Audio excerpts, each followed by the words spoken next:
Paula Coutinho, UNE, DCE da UFMA, UJS, PCdoB, que outras siglas carrega esta treta, pacotinho? Rapaz, É isso mesmo, né? é isso, né? É Eu sou Não tá bom, não? muito, é coisa demais. Mesmo. Quando eu parei pra ver tudo, eu já tava, tipo, muito metida em tudo isso, politicamente, né? E qual foi o primeiro? O primeiro foi o DACOM. Primeiro eu era presidente do Diretório Acadêmico de Comunicação. E aí... Não, foi a UNE. Primeiro foi a UNE, não tem mais nem cabeça. Antes da UNE, o JS. Foi o JS, UNE, DACOM, aí depois o DCE, e depois o PCdoB. É isso. Explica as siglas, né? São né? muitas siglas para quem não conhece. Tá. Eu sou militante da União da Juventude Socialista, que é uma organização de jovens, né, que entendem a política como prioridade, assim, pra gente. Enquanto juventude, né, a gente sonha em ter uma sociedade mais justa. Nós somos de esquerda, nós somos anticapitalista, nós defendemos todas as pautas, né, que a gente participa, né, porque o feminismo porque sou mulher, o antirracismo porque sou uma mulher negra e várias outras, enfim. E aí, a UJS, a UNE, que é a União Nacional dos Estudantes, que é a gloriosa União Nacional dos Estudantes, conhecida aí pela galera dos livros de história. Sempre digo isso quando eu passo em todos os lugares que vou. E o DCE, que é o Diretório Central dos Estudantes da UFMA, que é quem representa os estudantes da nossa universidade. Eu queria saber o que tu achas, que efeitos tu achas que a desmilitarização da nossa polícia traria para esse relacionamento, segurança pública e sociedade, já que, ao que parece, aqui a participação da sociedade na segurança pública é uma coisa que dá certo. Isso traria algum efeito, por exemplo, na confiança que nós temos nessa instituição, que é a polícia militar? Quando a gente fala desmilitarização, gente, deixa eu ver se eu consigo dar um exemplo para vocês entenderem o quão é violento, né? Por vezes, quando eu estava jogando bola dentro de uma instituição militar, o nosso jogo ele era parado, né, por um oficial, e esse oficial ele falava que algum oficial teria que se dirigir a ele para ele poder se comunicar sobre o fato, né? Então, assim, está num refeitório, todo mundo tem que se levantar, parar de se alimentar para fazer Continência? algum tipo de manifestação. Então, assim, o que eu falo da desmilitarização é que hoje em dia a polícia ela não consegue ter um tratamento de empatia com a pessoa que mais precisa. Então, vamos lá. A polícia hoje em dia... vocês sabem qual é o símbolo da polícia aqui? A Polícia Militar do Maranhão? Eu não sei qual é. Carrega um babaçu, né? A polícia brasileira, toda ela, daí eu vou fazer o resquício, por que a gente naturaliza homicídio, por que a gente naturaliza morte? Porque a gente teve 400 anos de escravização. Então, matar uma pessoa... espancar uma pessoa, cortar o braço, uma cabeça, cortar o rosto, tirar um olho, tirar uma cabeça, isso para o brasileiro sempre foi muito normal. O problema é que a sociedade evolui, a sociedade ela é dinâmica. Então, a gente tem que fazer entender, para vocês terem uma ideia, gente, aquela época, quando um dono matava o escravizado, ele chamava a polícia para recolher o corpo, né? E esse corpo a polícia recolhia e jogava em um determinado local. Às vezes, se o crime fosse muito violento, o promotor era chamado na cidade para identificar se aquilo ali necessitaria de alguma denúncia. Foi assim que o crime da baronesa de Grajaú, né, foi descoberto, né? Ela mata um escravizado abrindo ânus com um garfo. Daí aquilo ali chocou muito o promotor, que hoje em dia carrega o nome do prédio aqui do Ministério Público do Maranhão. Então, essa naturalização, com os 400 anos, ela vem a ser debatida por nós, ela vem a ser contestada, e é aquilo que eu fazia entrando naquele ponto, só para aproveitar aquele teu gancho, que eu trabalhei desde 2008 até 2015, quando eu fiquei no Disque Denúncia. Gente, cadê a nossa empatia? É obrigação nossa, Brenda, obrigação nossa, Geisel, a gente saber quem são os rostos das pessoas desaparecidas no nosso estado. Nós devemos saber. É a nossa cidadania. Assim como a gente deve saber quem são as pessoas, quem são os foragidos. Quem são as pessoas que colocam a gente em risco? Quem é a pessoa que matou, cometeu um estupro contra uma criança e a gente não sabe, a gente não identifica esse rosto e a gente não consegue ligar para a polícia imediatamente, entendeu? Então, assim, essa distância, eu entendo que é meio que proposital das estruturas, das organizações do Estado brasileiro. Porque se você for chamar um policial, gente, eu falo isso com conhecimento. Eu tenho uma irmã que mora na França.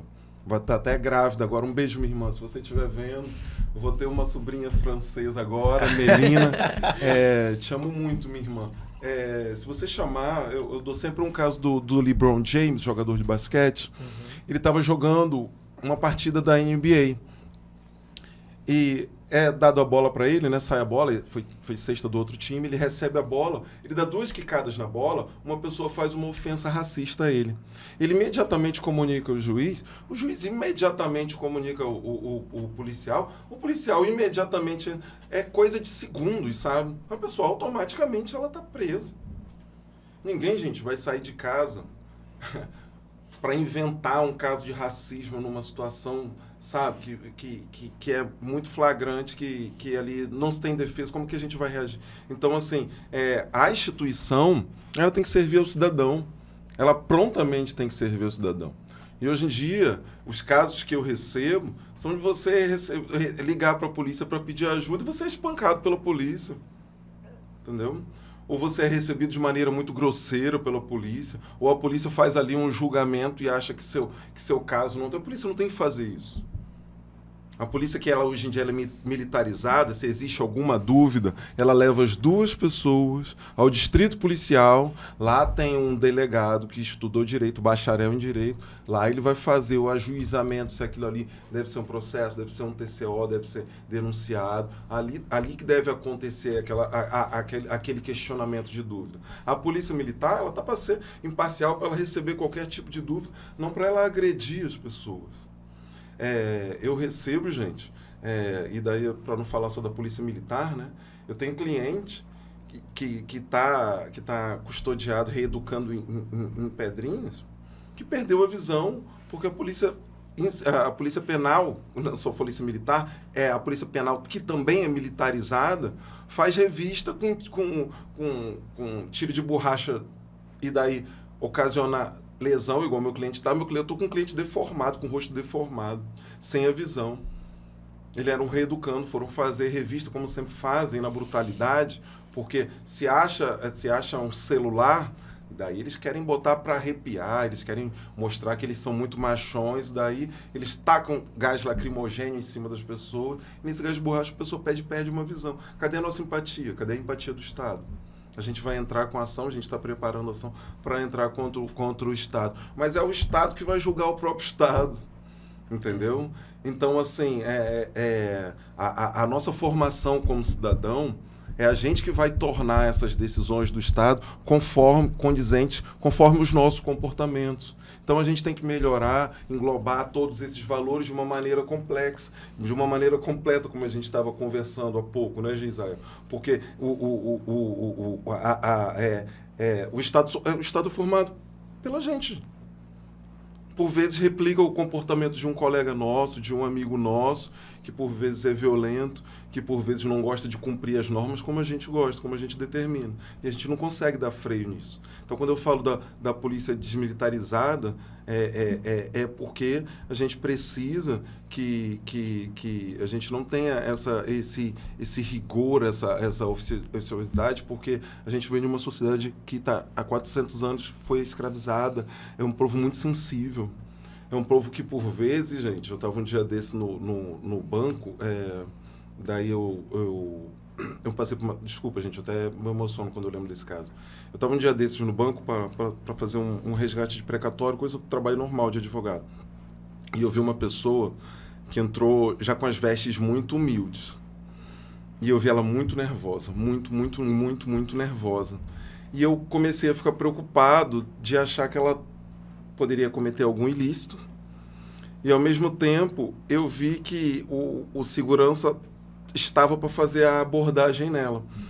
Ao mesmo tempo, eu tive a sacada de perceber, não sei, agradeço aos meus orixás o que aconteceu, eu saquei que ela não sabia ler. E daí, os números estavam passando, a gente estava na caixa, tinha pouca gente esse dia, inacreditável, né? A caixa tinha poucas pessoas esse dia na caixa, e ela não sabia ler. E ela estava apavorada, sabe? Porque ela não sabia o que fazer.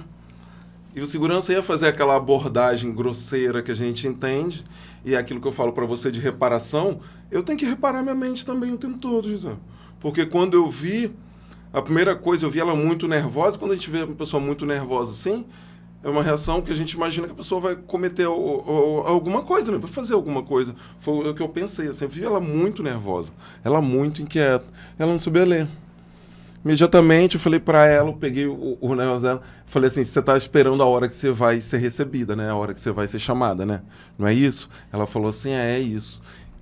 Eu falei assim, mais educadamente, né? Eu precisava resolver o problema porque o segurança estava chegando, né? Eu falei assim, você não sabe ler, não é isso?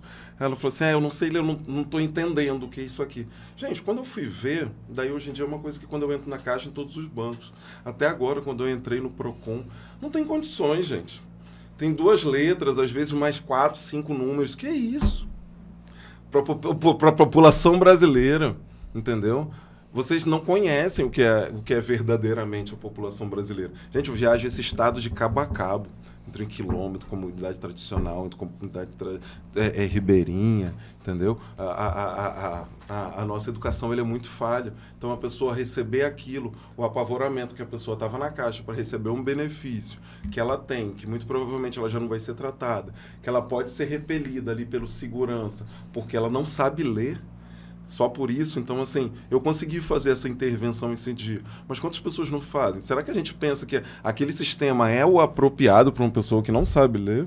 Entendeu? Então, assim... não é apropriado ali nem para quem sabe ler. Porque a gente chega num ponto onde aquela senha, tu não sabe qual é a tua vez. Fica à mercê do sistema. Tu não sabe qual é a tua vez. Porque totalmente aleatório. Não é uma sequência lógica. Não é.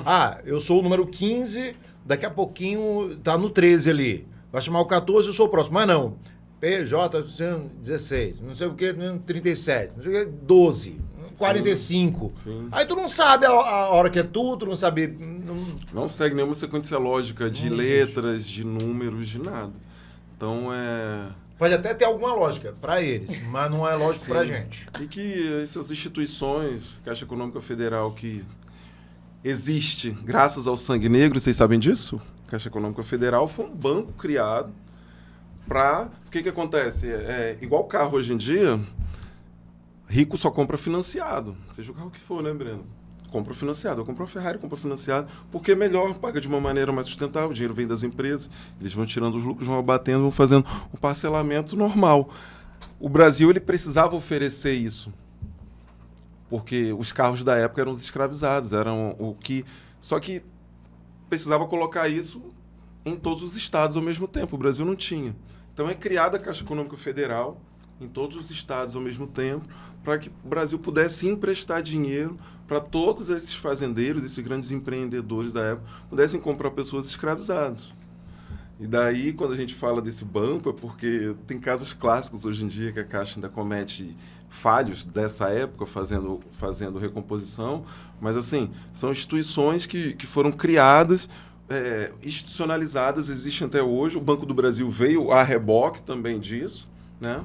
De fazer os empréstimos para que pudesse café, algodão, tudo isso pudesse rodar. E essas instituições não fazem nenhum trabalho de reparação, Gisele. A gente fica se matando em casa com a nossa consciência, fazendo reparação, enquanto essas instituições até hoje violentam o esposo, entendeu? Então, assim, muitas atitudes reparatórias, as pessoas falam de cotas. Gente, cotas é um aperitivo para mim, entendeu? É um tira-gosto em relação a reparatórios. Eu acho que a gente não deveria pagar imposto, eu acho que a gente deveria ter taxas de exclusividade, eu acho uma porção de coisa que a gente vai, ao decorrer da conversa a gente vai falando, mas porque são violências institucionais que acontecem até hoje e não existem qualquer tipo de reparação. A Caixa agora, gente, recentemente, a gente tem um presidente denunciado por assédio moral com uma quantidade infinita de mulheres. Qual a reparação da Caixa para as mulheres? O que está acontecendo lá? Né? O que isso trabalha institucionalmente? Né? A Caixa é formada por cidadãos brasileiros, mas ela também tem que ter um posicionamento institucional que pode replicar um estado reparatório a todo esse tipo de comportamento. O que acontece? A Caixa fez alguma coisa? Alguém está vendo a Caixa fazer alguma coisa em relação a essas mulheres? A Caixa tem um tratamento empático quando uma pessoa que não sabe ler... A Caixa emprestou dinheiro para que pessoas fossem traficadas da África, escravizadas, e aqui pudessem regerar as riquezas do Brasil. Então, assim, essas questões complexas de Israel, que eu fico sempre batendo e que a gente precisa entender que isso tem que fazer parte da nossa formação, fazer parte do nosso coração. Então, desmilitarização, eu não quero que a polícia acabe, que isso deixe de existir jamais. Sou filho de policial. Quando eu falei que meus pais eram advogados, mas meu pai trabalhou 30 anos na Polícia Federal. Fui criado dentro de uma instituição, dentro de uma superintendência de Polícia Federal. Devo tudo da minha vida à Polícia Federal. Não quero nunca que nenhuma das polícias acabe. Eu quero que elas tenham um tratamento humano quando a pessoa for fazer o chamado, que ela seja próxima, que ela seja prestativa, porque é assim que acontece em qualquer lugar que a sociedade funcione dentro da normalidade. E a polícia, ela não está posicionada dentro da normalidade, dentro da nossa sociedade, porque é uma sociedade totalmente em caos. Nas campanhas eu sempre falo isso. Gente, olha para o tamanho da campanha. Você não está achando estranho? É muito grande, é muita gente na rua, né? Tem muito dinheiro aí. Peraí, olha para a prestação de contas. Uma coisa que eu sempre fazia era assim, terminou a campanha, tá aqui o Divulga Cand, gastou isso, né? Olhem para isso, gastou com o quê? Me pergunta. Isso aqui foi o quê? Pode perguntar. Cada rúbrica lá eu sei de cabeça porque eu que planilhei tudo, né? Eu que planejei, fiz as contas. As pessoas não têm essa cultura. Eu lembro que eu recebi uma mensagem em 2020 de um aluno. Ele falou, professor, né, vai lá, tal, mas estou de olho no Divulga Cand. Cara, sensacional. Sabe? Ele estava de olho na minha... Porque assim, você tem que lançar 72 horas, eu acho. Cada gasto de campanha, cada recebimento, você tem um prazo ali para o lançamento. E ele ficava acompanhando. Cara, isso é sensacional. É uma cultura que se precisa construir. Agora, como você falou, teve um exemplo muito emblemático. Assim, em 2020, teve uma senhorinha que trabalha de vender comida na porta de casa, que é mãe de alunos nossos no projeto, que durante a campanha falou, professor, eu quero falar com você. Eu quero votar em você, mas aconteceu uma coisa, o assessor de vereador tal passou aqui na porta e perguntou se eu não ia votar. Eu falei, não, esse ano eu vou votar no professor dos meus filhos. E ele falou, olha, é o seguinte, beleza, a senhora pode votar, mas se a senhora não fizer campanha com a gente nunca mais vende comida em tal lugar, o lugar público. E é uma senhora negra, que tem 3 filhos, que mora na beira da maré, que vive de vender comida diariamente, a coxinha, o cachorro-quente, que ela faz na porta de casa. No São João é quando ela ganha algum dinheirinho, né? Para arrumar casa, para comprar material, etc. E eu falei, não faça isso, faça campanha, bota o adesivo dele aí e na urna a senhora vota em quem a senhora quiser. Mas até isso, assim, é muito truculento, as pessoas não têm noção, as pessoas veem uma campanha de vereança, por exemplo, existe o teto dito legal, né? Mas olha para a campanha, aquilo não tem só isso, tem muito dinheiro, muito dinheiro. E é o seguinte, esse dinheiro vai voltar. Porque o salário, apesar de muito bom, ele dá 11 e pouquinho, que é um ótimo salário. Mas não dá para ter Land Rover, não dá para morar na península, não dá para andar, né, de Calvin Klein o tempo inteiro, todo dia. Então, assim, se as pessoas fizessem o mínimo de avaliação, especialmente a classe média, que eu acho que é quem tem mais responsabilidade, né? Se fizesse essa avaliação, a gente conseguiria inserir algumas figurinhas, porque um Geisrael ali já causaria um impacto que 10 deles, 20 deles não causam. É verdade. Sabe? Por tudo, pelas vivências anteriores, pelo mecanismo para chegar lá. Eles estão muito acomodados. A gente encontra muito político acomodado, porque sabe que vai continuar lá do jeito que tá. E sabe que não vai precisar fazer muito. Passa tantos anos quieto, monta caixa, etc. É isso. Então, assim, olha, e não existe futuro não existe futuro feliz. Tem muito amigo que fala, cara, não, mas tem que empreender. Lógico que tem, iniciativa privada tem que voar e tudo mais. Mas as condições para isso passam pelas decisões públicas. Os bilhões do orçamento público de São Luís passam pelas decisões, pelas fiscalizações públicas. Se a estrada está ruim, se os impostos estão caros, se não existem condições, se a gente não consegue mexer na mobilidade da cidade, todo o negócio passa pelas decisões públicas. Wesley, vou fazer 2 observações aqui, me permita. Quando tu colocas muito bem, eu acho que a palavra é essa, a violência que é você enfrentar uma turma dessa. É algo absurdo, é violento. Olha...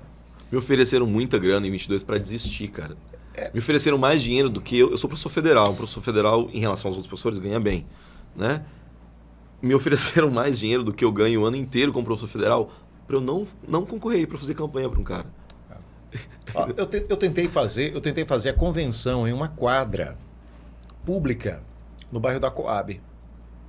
Porque a lei... A do lançamento da campanha. A convenção partidária. Partidária, tá. A convenção partidária. Que a lei permite que você faça num espaço público, né? E eu oficiei o órgão público para pedir a quadra e não responderam oficialmente. Eu fui e cobrei novamente e aí me responderam extraoficialmente que o vereador que tomava conta da quadra não tinha permitido. É isso. Tem isso também, né? Tem uns feudos. As pessoas precisam saber disso. Na última eleição houve alguma mudança, mas se você pegar os mapas eleitorais anteriores, tem os territórios, né? Eles são donos daquele território e entre eles mesmos, assim, tá acordado. Ó, isso aí é seu, isso aqui é meu. Se você entra no meu, a gente tá em disputa. Existem os territórios mesmo. E o bom da análise, a Coab é até um bairro, né, classe média, mas a grande maioria dos eleitos, e as pessoas podem olhar esses mapas, eles se elegem com base em regiões pobres. Você não vai achar gente eleita com base em bairro de classe média, por exemplo. Você vai achar, via de regra, os maiores polos eleitorais das figuras são bairros pobres. Porque é a gestão da miséria. Entendeu? Mas eu fui na Ribeira, encostou um cara e disse assim pra mim, tu sabe de quem é essa área aqui, Exato. né? Tu tá fazendo campanha aqui, Exato. tá um maluco. O que tu tá fazendo aqui? Tu sabe de quem é essa área aqui? Eu digo, não sei não, me diz de quem é. Que eu queria que ele dissesse o nome da figura. Ele, não, tu sabe. Eu digo, não sei de quem é, não. Lá é. Me diz aí de quem é. E não só lá, tem outros bairros, né? Tem bairros onde a facção é financiada, tem gente eleita só com base em bairro do lado da facção. As pessoas, eu gostaria muito de gritar aí. Que as pessoas soubessem, que a cidade soubesse desse cenário. As pessoas precisam saber disso, Brenda. As pessoas não sabem disso, cara. As pessoas, esses bandidos, eles mantêm instituições nos bairros, e assim, a ideia é essa mesmo, é manter as pessoas dependentes deles. Não se tem um projeto para tirar as pessoas da ignorância. Da ignorância que eu falo, dar sabedoria para as pessoas, dar conhecimento para essas pessoas. E condições para as pessoas. E condições. Né?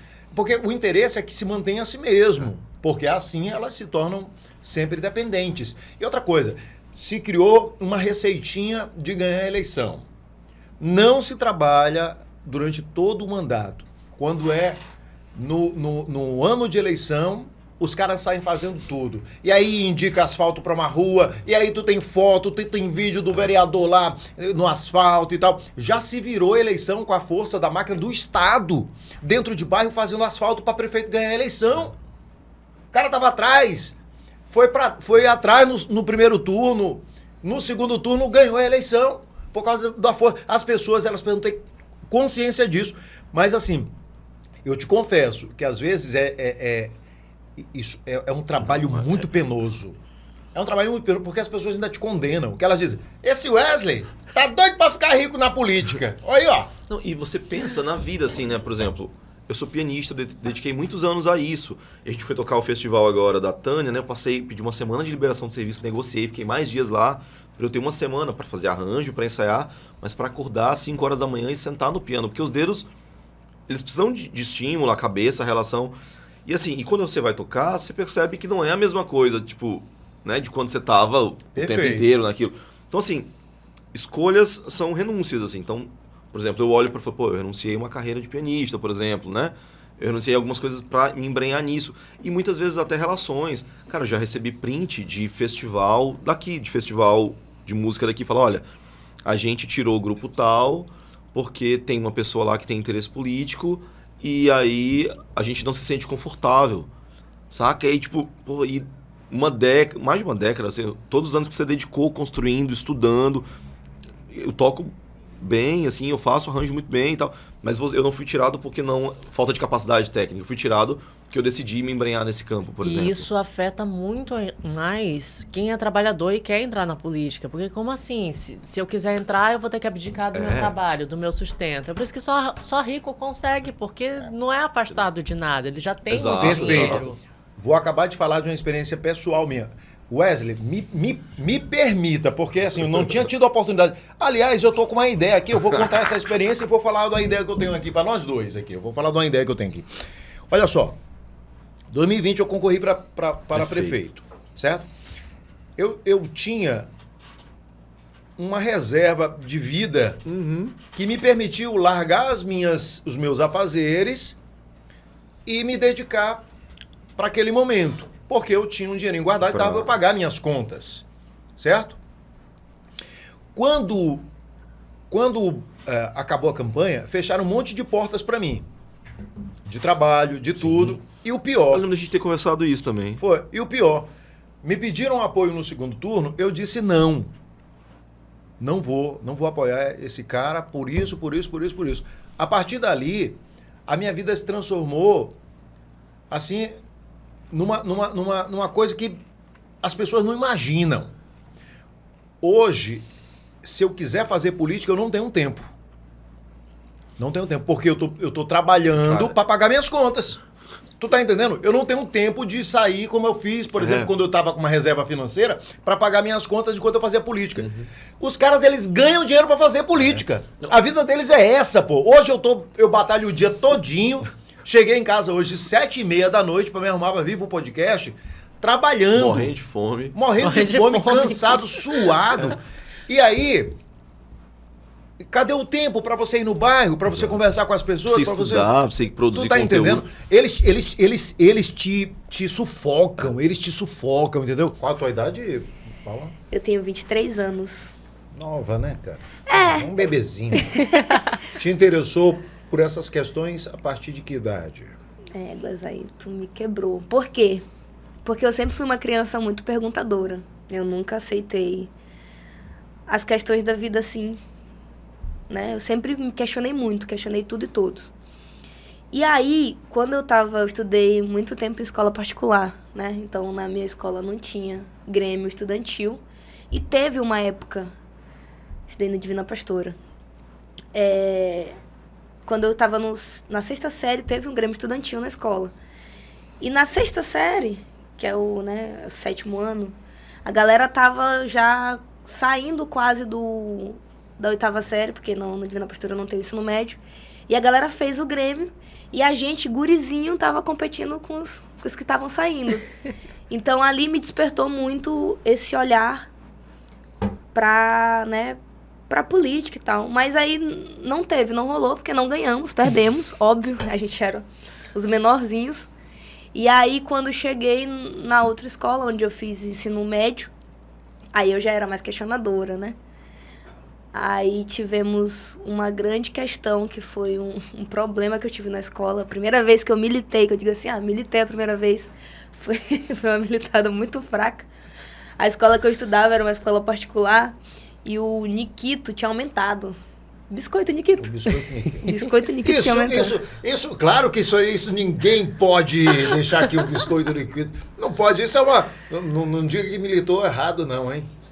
Jamais. Não diga que militou errado. Militei certo. Militou certo. O biscoito Nikito tinha aumentado na escola e como eu nunca...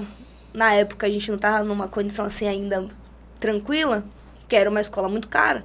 Aí não dava pra comprar o salgado, né? Eu comia o Nikito. Ou então levava de casa já o biscoito. E aí eu cheguei na escola, o biscoito Nikito, eu não lembro quanto tava. Eu acho que tava R$8.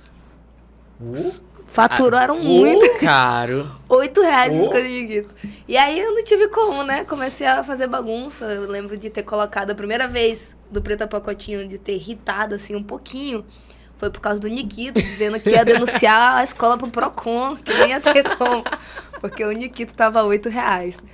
E foi assim que eu comecei, né? Depois disso teve um... Surtiu algum efeito? Baixaram o preço do Nikito? Eles baixaram o preço do Nikito, pararam de vender depois, porque não estavam faturando da maneira que eles queriam faturar, mas surtiu um efeito ali, porque a escola pediu, inclusive, para pagar os tweets, que a galera compartilhou muito, chegou no... Tu levou isso pra rede social. Levei pra rede social. Mas tu fez cartaz, alguma coisa? Ou Não. o maior cartaz foi o Twitter mesmo?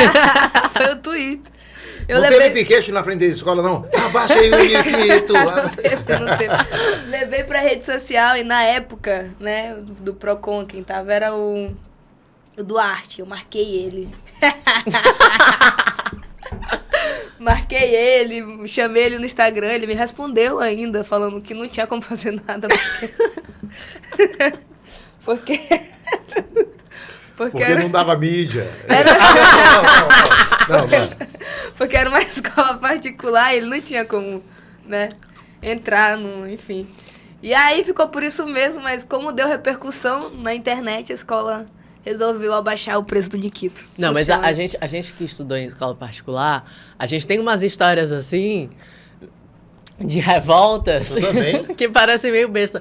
Não, sabe por que eu me lembrei disso? Tô tocando nesse assunto? Porque...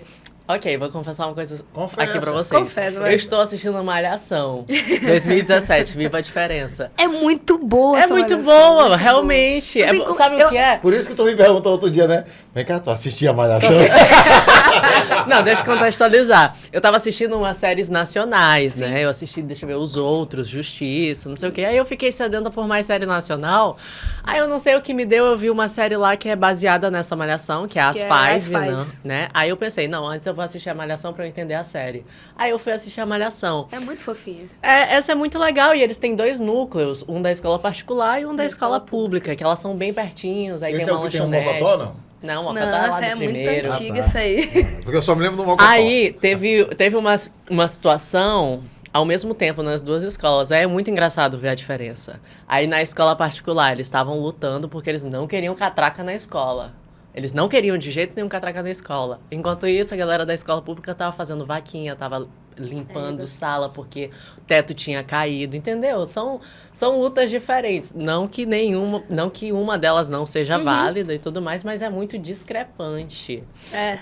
E aí, depois que tu saiu da escola particular e foi para uma universidade pública, né? Aí que entra uma outra questão que pra mim Mas te deu um gás esse negócio de tu ter conseguido abaixar o preço do Nikito? Não, foi só uma situação que aconteceu que foi a primeira vez que eu resolvi, né? Mas tu decidiu assim, rapaz, essa preta é poderosa. É. Sentiu ou não? Eu olhei o Twitter e falei, caramba, tem alcance aqui. Eu descobri que o Twitter tinha alcance. E aí eu comecei. Tá, aí foi pra Aí, aí depois disso, teve um projeto na escola, que era um projeto que falava sobre direitos humanos, a simulação da ONU. Uhum. E aí, foi a primeira vez que eu me entendi como uma pessoa preta num espaço de pessoas brancas, né? Óbvio que isso sempre foi muito forte na minha vida inteira. Sempre fui uma das únicas pretinhas da sala de aula, porque sempre estudei escola particular, então eu sempre tive essa diferenciação. Só que nos últimos anos do ensino médio, cada vez foi mais forte para mim. Então, eu sentia muito tudo isso. Tanto de que teve uma época também que eu briguei com o professor porque ele fez uma piada racista em sala de aula. Inclusive, depois teve uma maior treta aí. Mas depois eu conto essa história. E aí... Mas vai contar ainda hoje, Vou né? contar. Tá. E aí, teve um projeto na escola de, enfim, simulações da ONU. E aí, nesse projeto, que é o Eduque Mais, inclusive, a gente tava falando sobre racismo. E eu era África do Sul.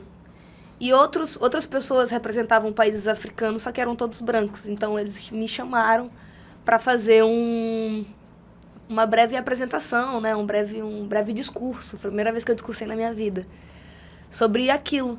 E aí eu senti, porque eu fiz um discurso inteiro sobre minha vivência, sobre o meu entendimento, sobre aquela pauta para mim, sobre aquela pauta para aquele país.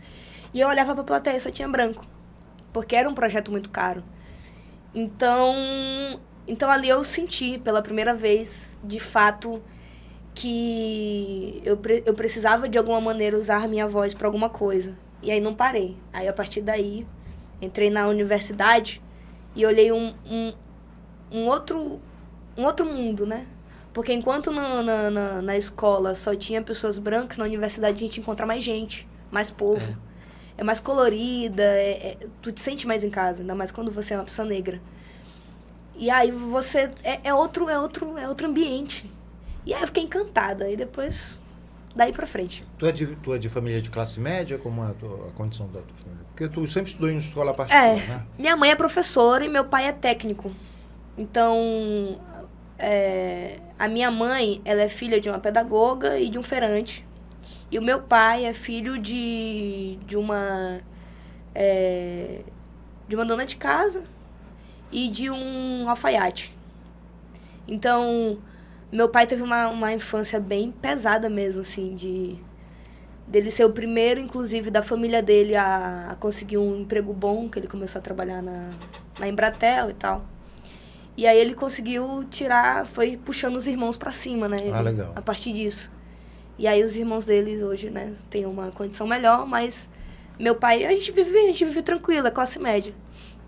Hoje é mais tranquilo porque meu pai não precisa mais pagar a escola pra gente, né? E na época, tu tirar do mês todo, sei lá, 2.000, 1.500, 1.700 reais é pesado. É verdade. E aí a gente vive mais tranquilo por causa disso. Qual é o nome do teu pai? Sim, tio, João Mendes. Seu João, o nome do meu pai também, viu? Seu Eu João. tenho 2 pais, eu tenho um João e tenho um Apolinário. Seu João, é pesado, seu João. É pesado, seu João. Nossa, mas a faculdade pública, ela é um alívio pra gente também, né? É uma grande oportunidade para qualquer pessoa que entre, tanto de pública quanto particular. Mas a faculdade pública, ela realmente é uma joia que a gente tem que cuidar, né? E por isso que eu brigo. É por isso que eu fico brigando.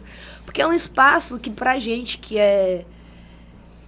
sabe, pra gente que entende a educação como uma possibilidade, porque pra mim a educação é possibilidade, é uma coisa que a gente precisa cuidar. Então a gente precisa brigar para que aquele espaço seja cada vez melhor.